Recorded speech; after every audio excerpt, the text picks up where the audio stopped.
Welcome to Ride Review, your one-stop shop for all things EV. Today we'll be focusing on e-bikes and specifically affordable e-bikes. Now with the tariffs and price changes coming in, we did adjust our pricing to be $2,000 and under, and that is the premise of the affordable title. These are some of the best and most popular bikes you can buy today, so we're going to be putting them through an absurd variety of tests to see which one comes out on top. So grab a helmet, strap up, and let's get ready to ride. Before we get into the competition, let's meet these competitors. Starting out is the IMA Santa Monica. Comes with a price tag of $18.99, a one-of-a-kind 750-watt motor from Bafang called the Route 66, a 15 amp-hour battery, and beefy hydraulic brakes with 203mm rotors. It goes faster than it looks and stops just as quickly. Next, we have the XP Lite 2.0 from Lectric. It has a price tag of $899, a 300-watt Stealth M24 motor, and comes with a 7.8 amp-hour battery with an option to upgrade to a 14 amp-hour battery for extra range, a Rockin' Gates carbon belt, and hydraulic brakes. Next, the Discover 2 from Velotric. It has a price tag of $18.99, a 750-watt motor, a top-of-the-line 14.7 amp-hour battery, and hydraulic brakes. They told us we could throw it into a lake if we wanted.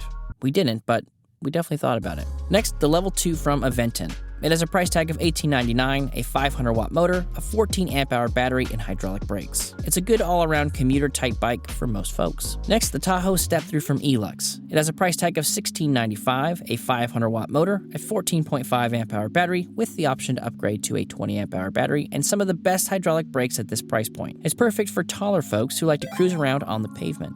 The step-through version makes it very approachable, and the Elux bikes have a pedal-forward design for those with mobility limitations. Next, the D5 from Himaway. It has a price tag of $17.99 with a cadence option for $15.99, a 750-watt motor, and the largest battery in the field at 20 amp hours, and hydraulic brakes. Big and beefy is how we'll refer to it from now on because, just look at it. And last but not least, the Elux Tahoe Stepover. It has a price tag of $16.95, a 500-watt motor, a 14.5 amp-hour battery, again with the option to upgrade to 20 amp hours, and some of the best hydraulic brakes at this price point. The older folks in the crowd might refer to this as the man's version of the Tahoe. Now that you're familiar with the bikes we'll be testing, let's get into the competition. In the next test, we're going to be testing out the acceleration of each of these bikes. We're going to start there at that cone, camera on the throttle, and see what the top speed is when they get to this final cone right here.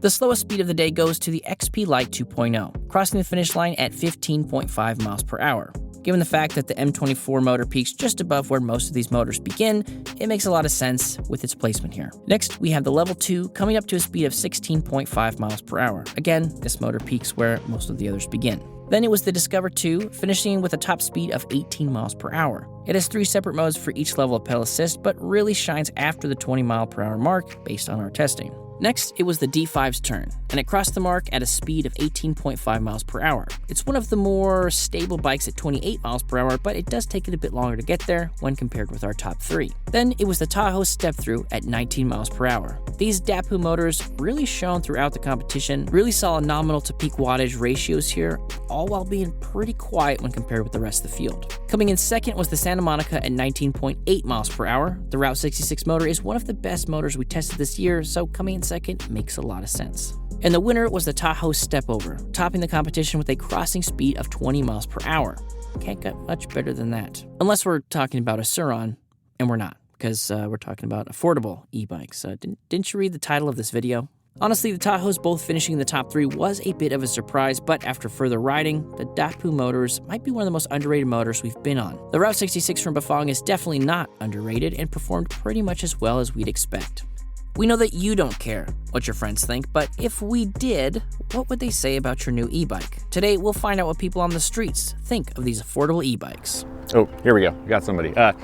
Sir, excuse me, do you have time to answer a few questions about electric bikes? Yeah, only please just a few. Yeah. Okay, sweet. They're pretty straightforward. So first, if one of these bikes, or if all of these bikes could order takeout, which one would go for a triple bacon cheeseburger, and which one would settle for a kale latte?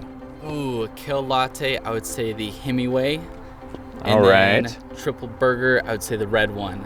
Ooh, the red one, Velotric. All right. And now it's time for the brake test. Next, we test out one of the biggest safety items on electric bikes, braking. All the bikes will get 3 attempts to lock out their brakes at 20 miles per hour and come to a halt, so let's see how they did. The D5 took the longest to stop, having an average of 26.6 feet. It's a bit heavier and comes with all-terrain tires, so this made sense. If we did this competition in the dirt, it probably would have placed a lot better. Next, it was the Discover 2, stopping with an average distance of 25.3 feet. Again, a bit on the heavier side when compared with the field. Then the XP Lite 2.0 with an average stopping distance of 24.6 feet. This came as kind of a shock and made the point of rotor sizes being more than just a useless spec. 180mm is the industry average, so not a knock here, just interesting when compared with the larger 203mm bikes that are in our top 3. Next, the Level came in with an average of 24.3 feet. It's a bit lighter, and while these hydraulic brakes aren't my favorite, they do get the job done really well. Then the Tahoe Stepover with an average stopping distance of 23.3 feet. First off, Tektro Riga brakes are superior to all the other bikes from a spec standpoint, so that made sense. In second place, the Tahoe stepped through with an average stopping distance of 22 feet. Again, Tektro Riga brakes, 203mm rotors in the front, and these sick V-Speed tires all combined for amazing stopping power. The winner was the Santa Monica, with an impressive average stopping distance of just 19 feet. Now, they use standard Tektro brakes, but utilize 203mm rotors in the front and the rear. Combine that with these street treads, and you've whipped up a serious stopping machine. What's up, everybody? Tyson here from Ride Review. I want to take a quick moment to tell you about Micromobility America. This is a micromobility focused conference that is happening in Southern California on November 14th and 15th this year. Now, we are pulling out all the stops and trying to get a lot more dealers and if you're a store owner or maybe a distributor for electric vehicles, bikes, scooters, skateboards, EUCs, micro cars, anything like that.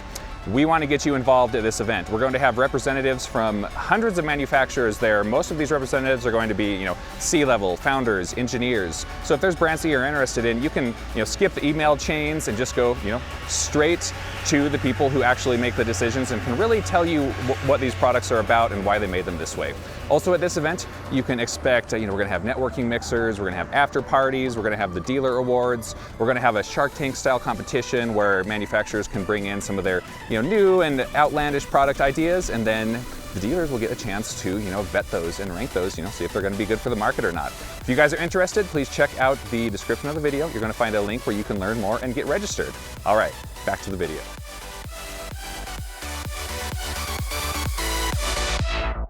And now, some more court of public opinion. If these bikes were secret agents, which one would blow its cover by talking too loudly on its earpiece in a crowded area? The orange one. Orange one, yep, it stands out. If these bikes were contestants on a game show, which one would freeze under pressure and which one would nail every question? Oh gosh, that's a really hard one. All right, this guy looks really cool. Would probably freeze real hard. Shorty right here though, he knows everything. Yeah, tiny but mighty. He knows everything. Little and loud. All right. Thank you, amigo. Thank you. Next is the Water Spillage Challenge, which was designed to test comfort and stability. And the goal in this one is not to get wet. Oh, nice. Next, we tested out the stability and comfort of these bikes in the most ridiculous way possible, the water test. The concept is pretty simple. Each bike starts out with 700 milliliters of water, and after the off-road riding session, we see who retained the most water. So let's get wet. Starting us off, we have the XP Lite 2.0, which came back with 190 milliliters of water, putting it into 6th place. No suspension, smaller 20-inch tires. This result made a lot of sense. Next, we have the Tahoe Stepover, which retained 220 milliliters of water. This was kind of a surprise, since we've got big 26x4-inch tires, but the longer wheelbase, while being ideal for larger riders, did mean that it didn't perform quite as well. After that, we had a tie between the Tahoe Step-Through and the Santa Monica, and both of these had 230 milliliters of water left over. I guess the top speed wasn't helpful in this test, and again, we were all kind of surprised. The Level 2 sloshed into 3rd place with 270 milliliters of water left over. The front forks gave a good show, but it wasn't enough to get into 1st place. In 2nd place, we had the Discover 2 with 290 milliliters of water. Larger, 27.5-inch wheels helped out a bit, and the front forks did a bang-up job to get the Discover 2 to the podium. But in 1st place, which honestly wasn't much of a surprise, was the D5 from Himaway, retaining a total of 340 milliliters of water. It has the largest, most off-road ready tires, and with a cush saddle and a decent front suspension, it took home the watery cake. Most people ride their bikes with some form of eye protection. Most commonly, people use sunglasses, and a lot of those are polarized. Now, with a lot of these screens, sometimes it can be hard to see with polarized sunglasses, so we're gonna go through these affordable bikes and see which one is easy to see in the sun. What pedal assist level are you in? 4. Are you lying? No. What's your odometer or trip timer? Trip distance is 0.7 miles. All right. Yeah. Nailed it. What's your battery percentage? It is full. How about your pedal assist level? 0. Did you get it? Yeah. What's your odometer or trip miles reading? 0.7. How about your battery percentage? Full. Got them both?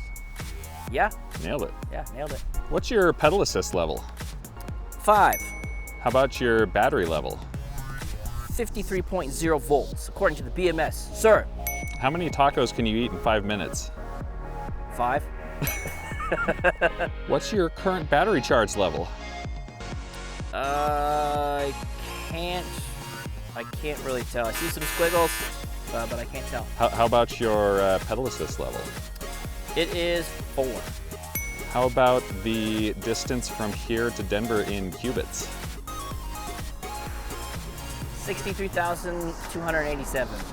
Can we get a fact check on that? I think that's my same answer for Bitcoin. I actually think so. Okay, what's your current pedal assist level? 2. How about your battery level? 53.5 volts, according to the BMS. Nailed it. All right, guys, so for this challenge, we're doing a hill climbing test.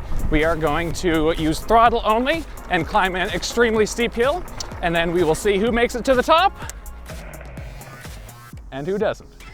Bringing up the rear was the Aventon Level 2, which only made it partway up. Spoiler alert, we're gonna see a pretty similar theme as we did with the acceleration test from earlier. Then we've got the XP Lite 2.0, which made it a bit further up. The lightness of this bike couldn't offset the fact that it has a smaller motor. Even if we weren't doing throttle only, single speeds in general aren't really designed to be mountain climbing machines. Next, the Himaway D5, which was kind of a surprise based on its performance thus far. It had the top speed, but the initial torque wasn't enough to conquer this hill, which is admittedly decently steep. In second place, we had the Discover 2, which almost made it up, but stopped just a bit shy, and I mean almost. It was very close to overcoming the hill, but even in pedal assist level 5 and boost mode, didn't quite have the torque. Which was not the case for our top 3, because in a 3-way tie for first place, we had the Tahoe Step Through, the Tahoe Step Over, and the Santa Monica from IMA, which all made it up the hill almost effortlessly. In the end, there was only 3 bikes that made it all the way up our wild hill climb course. Now, most of these bikes could probably handle most of the hills in your area, but the 3 winners showcased some serious mountain goat-like chops on this one.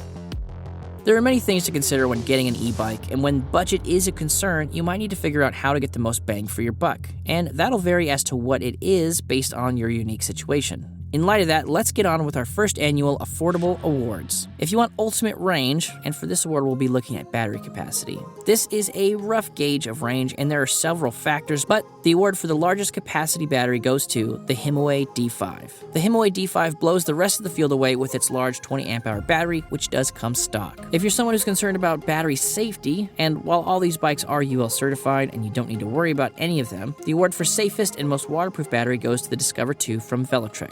It's the only bike we were told we could throw into a lake if we wanted. If you're the type of person who likes to go fast and wants to feel the wind in your hair, the best motor and top speed award goes to the IMA Santa Monica. Their Route 66 motor is a unique offering from Bafang and can take riders up to 37 miles per hour with awesome torque when the motor is in unlimited mode.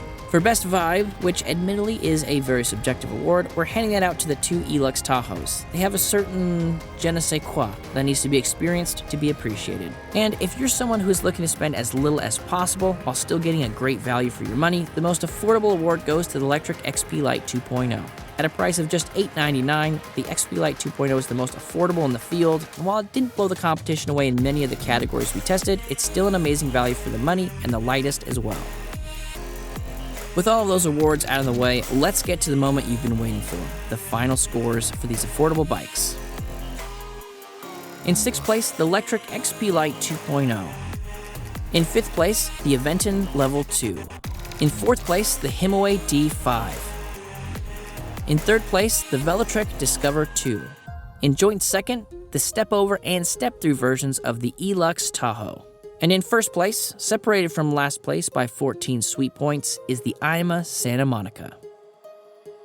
Thanks for hanging out with us while we tested out these affordable bikes. Be sure and subscribe for our upcoming competitions of fat tire, folding, and EMTB. Thanks for riding with us, and we'll catch you on the next one.